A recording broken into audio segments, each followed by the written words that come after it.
ndayashima ayo maraso ndayashima ayo maraso ndayashima ayo maraso ndayashima ayo maraso.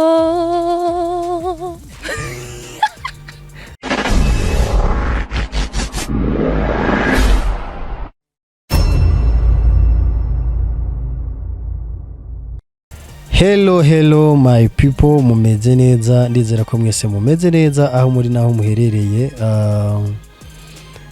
Je mwumva kuri microphone ni King Christopher. Imbere yanje nabazaniye umutumire, umukobwa mwiza cyane musanze mumumenyereye ngaho Muyinga, mu ntara ya Muyinga, mu ndirimbo mpimbaza Imana. Abantu bakunda kwitabira ibitaramo byo guhimbaza Imana, ama concert agiye atandukanye abera mu mashengero atandukanye. Ndibaza mwa mumuzi cyane n'abantu bake bari muri yo domaine yo guhimbaza canke se yo gusenga batamuzi. So sinza kumuvuga, araza kwivuga, araza kubabwira izina ryiwe. Reka ndamwakire. Karibu cyane. Murakoze. Umeze neza? Meze neza cyane. Ya, nigiye kinini turiko turapanga bino bintu kubikora, ariko ntivyari bwakunde. Rero turashima Imana ko uyu munsi bibaye. Turashima Imana ko uyu munsi bibaye. Ya. Kandi nibaza ko iki arico gihe canyacu cabyo. Ya, nubundi abahinga mu bintu byo gusenga baravuga ko Imana ibintu byose biba yabiteguye, biba kubera umugambi w'Imana. Rero dushimira Imana ko yari yabonye ko igihe ari iki, kuko twari twabipanze igihe kinini cyane nibidakunda. Ya, Adeline, ikintu gitumye nihutisha kino kiganiro cyane nawe, ni indirimbo yawe ndayashima. Ni indirimbo yawe ya mbere canke wari umaze gusohora izindi ndirimbo? Ego. Urasina indirimbo nyuma imbere y'iyi ndirimbo? Yitwa Imbabazi. Wayikoreye ngahanye ni Muyinga? Ego. Okay, iyo ndaza kuyiraba. Ariko ubu tuvugana ndi ngaha kuri channel yawe, ndiko ndaraba indirimbo yawe yitwa Ndashima. Felicitations by the way. Thank you. Ni indirimbo nziza ifise amashusho meza, ntakosa nayibonyemo, maze kuyiraba inshuro nyinshi cyane ngoma ndayisubiramwo. Ni indirimbo nziza cyane. Murakoze. Ya, courage gumukora n'izindi nziza cyane gusumba. So iyi ndirimbo nabonye umengiri kuri ni imwe muri album waduteguriye, ngira uzotugezaho imwe sinzi kuzo hazogira igikwazirekwira rimwe zose. Ni album yitwa sinzi ko wonyibutsa. Album yitwa Na Rutare. Rero gusohora indirimbo zigizwe muri album, tuzosohora indirimbo imwe. Indirimbo 12. Indirimbo 12. Wow, abakunzi ba Adeline, afise indirimbo 12 zose muzigirira igishika n'inyota, mwitegure kuzakirana ubugwa neza. Amen. Hallelujah. Ya, rero reka dutangure neza rero sasa mu kiganiro. Amazina yawe witwa nde? Amazina yose wahaye n'abavyeyi? Amazina yanje nahawe n'abavyeyi ni Hatangimana Adeline. Hatangimana Adeline. Wow. Adeline avuka mu muryango w'abana bangahe? No wakangahe? Ya. Ndi umwana agira kabiri. Mu muryango w'abana bashika 5. Uri wa kabiri wewe. Uvugana muri 5. Okay. Hanyuma rero uzurasoma kuri kajya kantu bakuzaniye kugira ngo ntuhave wicwa n'umwumwa, kuko tuvuga amajambo menshi cyane. Adeline, umwana wa kabiri mu muryango w'abana 5. Vyagenze gute kugira ngo wisanga aha hantu uririmba indirimbo zo guhimbaza Imana? Uko byagenze, nturuka muri famille kijijwe, nakuriye muri Sunday school, nkunda kuririmba cyane. Rero nkura ndabikunze, kandi uko ndagenda ndaraba indirimbo z'abandi basohora nkumva abantu intege cyane nkumva nanje mu mutima ngizaho shaka kugera ndibuka kera cyane haraheze nk'umwaka cyangwa imyaka ibiri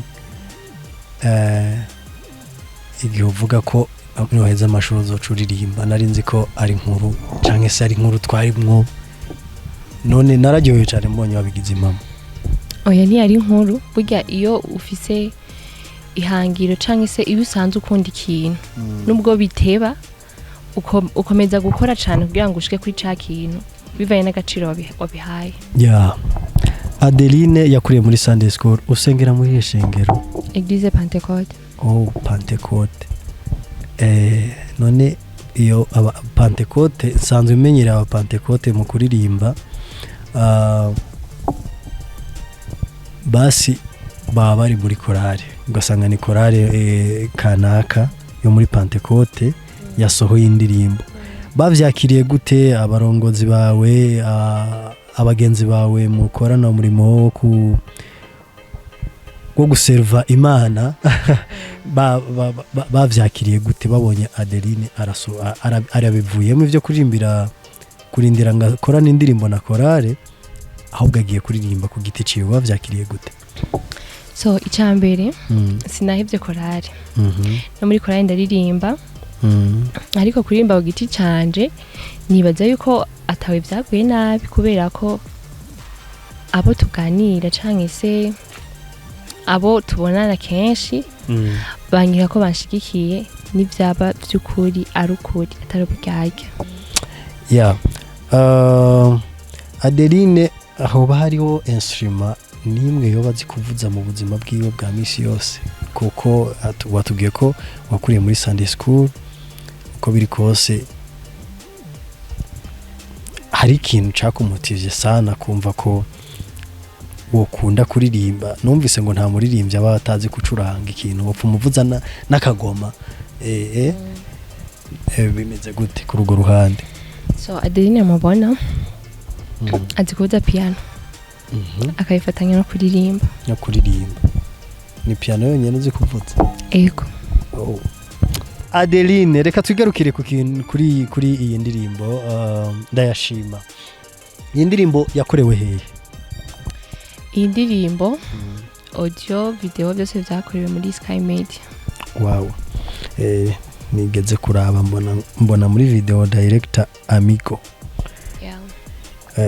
Amigo rero n'umu director ariko arabikora neza ngaha mu ntara ya Muyinga. Nta ni video nziza nimwe iri kirasohoka ngaha mu ntara ya Muyinga itaciye muri Sky Media. Ico ni ikintu rero cyo gushimira Imana. Imana ikomeze musiga yandi mavuta Amigo. Nuko ngira n'umumizirime yaba akunda kuja mu vyumba vy'amasengesho ariko kumubwira ati usubire gusenga Imana ikongera yandi mavuta. Ariko n'abamizirime barafise amavuta yabo abakorera kubera ko twese dusenga Imana imwe. Amen.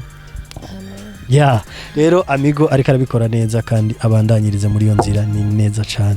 So indirimbo audio yakorewe muri Sky Media na producer haraba producer benshi yajya. Ego. Indirimbo yakozwe n'uwitwa Bobo K. Bayakiriye gute ugerageje kura? So indirimbo uko bayakiriye navuga ko bayakiriye neza. Amakuru naronse barayikunze ni indirimbo ngo iryoshe kandi n'ukuri iraryoshe kandi cyane. Bisaba ko uri kurayumviriza uyiha umwanya nyene ukumviriza amajambo arimwo ukumviriza melody ibintu biryoshe cyane wabishyize ku mutima. Umuntu wese atarayiraba ayirabe kandi ndazi ko bazoryoherwa. Abantu bose muri comment ndafashijwe nawe utarayiraba urashobora gufashwa n'iyi ndirimbo kandi womererwa neza. Muhira mu muryango papa mama abo muvukana bavyakira gute kugufata nk'umuririmbyi? So icambere abavyeyi banje baranshigikiye kandi cyane. Abavyeyi banje gusa famille yanje ni kuvuga abo tuvukana n'abavyeyi banje bose baranshigikiye. Rero kandi kuba kuba uri muri famiye bigasaba ko utera intambwe kanaka ntabwo bikuraho kuba umwana mu rugo cyangwa se ntabwo bikuraho ko ibyo wakora ushobora kubikora ngo nuko uzoguma ukoropa uzoguma woza ivyuma cyane kuri kwimana ubu Adeline nje kumuramuhira no sanga ariko aracumba ubugari urazi gucumba we shasi nibaza urazi gucumba yego iyindi ndirimbo urateganya ko muzoyisohora canke se izoja hanze nka ryari so iyindi ndirimbo igira gatatu izobigira gatatu ya izobigira gatatu sinovuga ngo izosohoka igihe iki niki kubera ko hari bitarahezwa gutunganya ariko ntabwo izoteba ni vuba cyane okay ndagusabe Ade ubanze usome kuri ako kaji niwe bakazaniye gasome ko kugira ngo niwicwe aha nuko so Adeline ibintu bijanye n'umuziki kuririmba no kwiga watubwiye kuri umunyeshuri abifatanya gute abijaniranya gute konzi kwiga naho bigoye no kuririmba naho bigoye niwe wiyandikira indirimbo yego okay kwandika indirimbo gucuja kwiga ugafata vya bisirabisi vyose n'ibindi ntazi ugashira mu mutwe n'indirimbo zose zirimo ubifatanya gute eske birakorohera biroroshe kuko ndi umuntu akunda gukorera ikintu cyose mu mwanya wacu rero nyamba ari mu mwanya w'ivyigwa menya ko ari ivyigwa nyamba ari umwanya wo kubikorwa mu rugo menya ko ari umwanya w'ibikorwa nyamba ari umwanya wo kuruhuka n'umwanya wo kuruhuka rero nibaza yuko ntovuga ngo ndabibangikanya ikintu cyose ndakora umwanya wacu wow twitege iki mu ndirimbo ya kabiri ya Adeline nta kintu na kimwe vyaguhungabanije ko haba mu buzima busanzwe mu buzima busanzwe muri make nta kintu na kimwe vyaguhungabanije ko wumve kuhungabanye so sinzi ngo novuga gute gusa nkitangura iki gikorwa nyene novuga ko nabaye nk'umuntu asa nk'ucika intege gato kubera ko byavanye n'ukungene mbona umenga sintera intambwe rero bituma numva nyene ncitse intege ukamenga nobiheba ariko nkakomeza gusenga nkavuga ati mana mfasha nkakomeza ni nsenze Imana nkavuga ati mana mfasha nyene unshigikira nasavye Imana kwishigikira muri ibi bintu kandi ndazi zobikora amen rero nubwo naye nacitse intege novuga ko igihe cyavyo kitari bwagere ahubwo igihe cyavyo cari iki tukiri kuri ico kintu cyo gucika intege gusohora indirimbo biragoye cyane audio uriha amafaranga hanyuma video nawe n'amafaranga vyose ni ibintu bisaba uburyo Adeline arafise management oya nta management afise abantu bari basanzwe bafise umutima w'urukundo mukomeze kuko n'ijambo ry'Imana nico ridusaba kugiranira urukundo hagati yacu mwari mwambajije ngo ndabise management ntayo mfise niko kuri navuze ariko abantu bafise umutima w'urukundo baracahari jambo ririmo byinshi nta management afise ariko hari abantu bafise urukundo yarababonye cyane gira amave ndagusaba turirimbere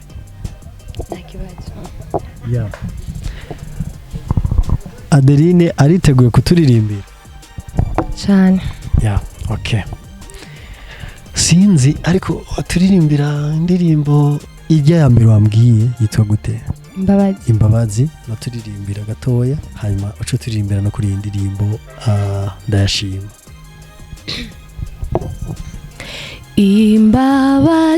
imbabazi za Yesu imbabazi za Yesu wow. n'ubuntu bwiwe nivyo bimbeshaho muri ubu buzima bimbeshaho muri ubu buzima. Yewe amashi kwero yakwiye ariko urumva iryo jwi ayaya mana haje umuntu yarazi kuririmba neza mu ijuru yitwa gute? yitwa Luciferi. Niwe yaririmba neza mana. Uracafise abandi baririmbyi kweri, uracafise abandi baririmbyi benshi. Ugira turirimbira indirimbo yitwa Amaraso, ndashima. Sizi impamvu nguma mvuga ngo yitwa Amaraso. Kubw'amaraso yawe wancunguje, wankuye mu mwijima narindimo, urasura ncunguza ayo maraso,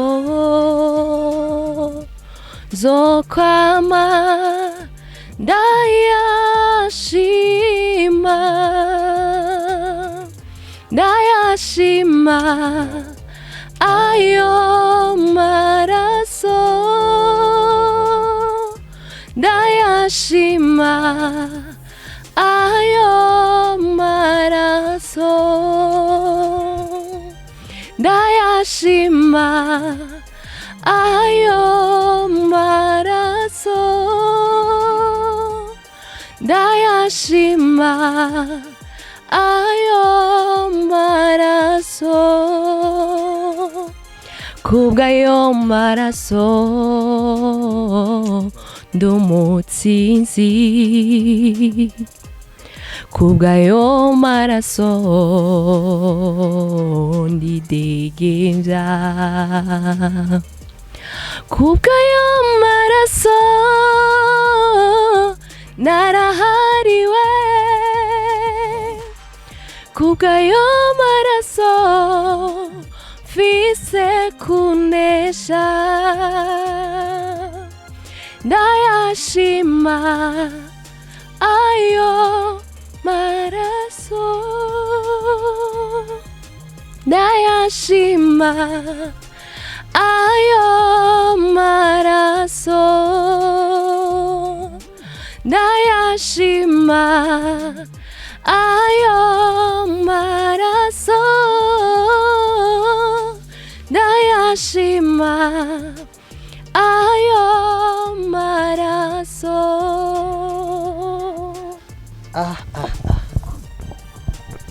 Naringiye mu mwuka, habuze gato ntangure kuvuga mu ndimi, ntangure kwerekwa. Bantu bene data, andika muri comment, uyu mukobwa kweri nabeshi ntazi kuririmba. Tureke ibintu by'iki n'inzigo. Andika muri comment, arashoboye ntashoboye, arakwiriye ko tumushigikira canke aje koza ivyombo muhira. Ya usivye n'ivyo, n'ubutumwa bwiza bw'Imana utanga kandi bushikira abo bukwiye gushikira, abo bukwiye gushikira nyene ndazi ko iyo bashitse ko burabakorera. So Adeline nuye muririmbyi ngaha mu Burundi, avuga gute? Wicitegererezo canke se sinovuga ngo yifuza kumera nkawe, kuko nta muntu kiraze umuntu akijijwe ntiyo kwifuza kumera nk'undi muntu, ahubwo wowe ushaka kuba nka wewe. Ahubwo basi ni wewe muntu uvuga ati uyu muntu urugwego ageze ko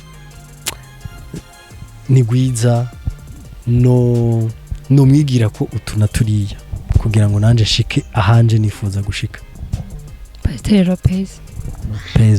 Okay.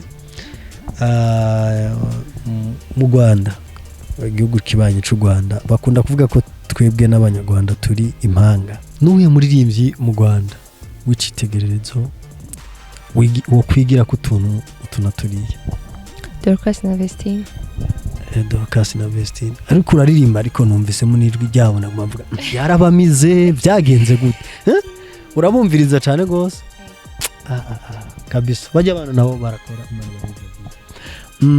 muri Tanzania yarahari muri East Africa ntaho hari hanze tugiye mu bazungu hariya ntugerayo nuko twebwe Adeline yigumira ngaha mu Burundi mu Rwanda mu Burundi YouTube yiwe nuko ibimeze atari karumviriza abo mu Burundi yumviriza abo mu Rwanda atari ko yumviriza Lopez yumviriza Vestine na Dorcas nuko bimeze okay turiko turagana ku musozo uko biri kose turiko turagana ku musozo rero turi muri conclusion ya bino bintu Adeline akunda kugiki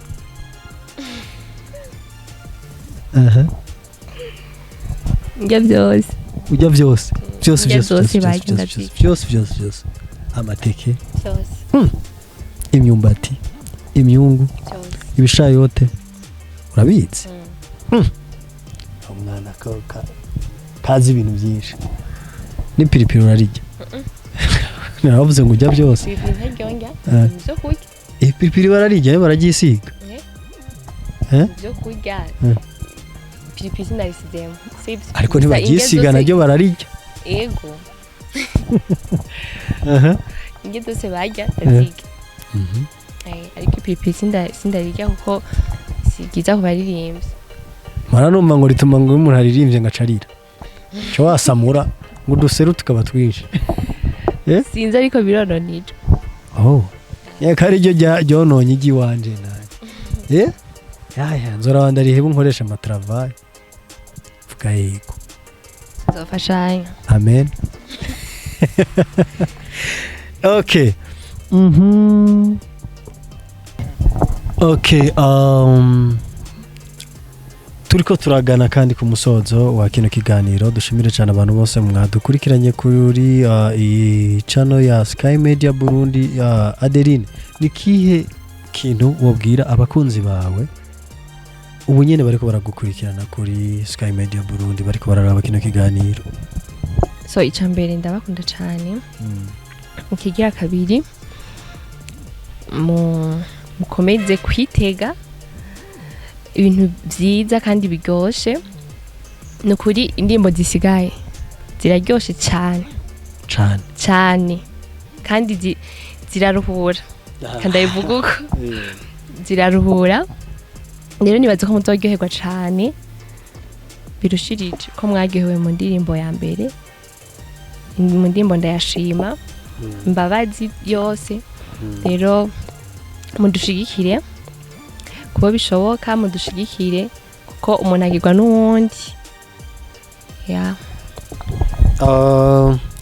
Umuntu wese yifuza kubona ibi bikorwa byawe, indirimbo zawe, yo kurondera kuri inde yoca he kugira ngo bo kwandika gute? Adeline Official.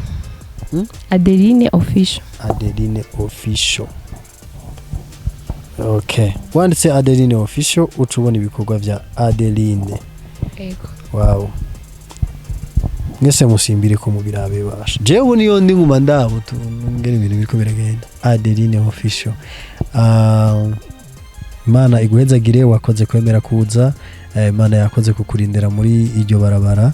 Ikomeze kurinde rero no muri iryo rindi barabara ugomba usubiremo gucamwo ugiye mu bikorwa bitandukanye. Wakoze kandi no kuyitaba telefone yanje ukemera kuma kino kiganiro. Wakoze cyane. Wakoze. Bye. Bye.